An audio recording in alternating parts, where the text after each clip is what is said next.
আসসালামু আলাইকুম। বরিশালের রাঁধুনিতে আপনাদের স্বাগতম।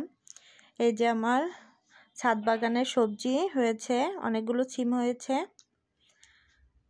সিমগুলোকে আমি তুলে নিচ্ছি।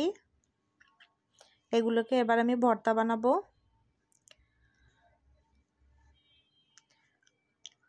আমার এতগুলো সিম হয়েছে,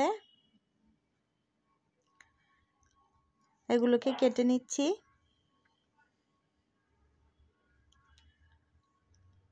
কেটে ধুয়ে পরিষ্কার করে নিচ্ছি।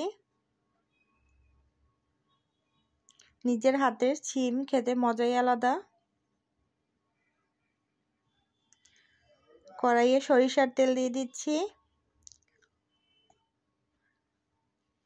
এবার কেটে রাখা সিমগুলোকে দিয়ে দিচ্ছি। সামান্য একটু লবণ দিয়ে হালকা আঁচে ঢাকনা দিয়ে দেব। এখানে আমি কোনো পানি অ্যাড করব না, এই তেলেই সিমগুলোকে সেদ্ধ করে নেব। যেহেতু এটা বাজারের সিম না, খুবই তাড়াতাড়ি সেদ্ধ হয়ে যাবে।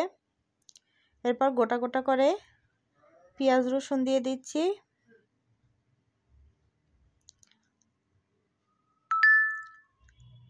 এরপরে শুকনো মরিচ দিয়ে দিলাম 5-6টার মতো, আপনাদের স্বাদ মতো দিয়ে দিবেন। আবারও ঢাকনা দিয়ে দিচ্ছি। যখন পুরোপুরি সিদ্ধ হয়ে যাবে তখন আমরা ধনিয়া পাতা দিয়ে দেব। এই যে তুলে নিয়েছি, এবার এগুলোকে আমি বেটে নেব। আমার মানুষ যে কয়জন, আমি সেই কয়টা ভাগ করে নিয়েছি।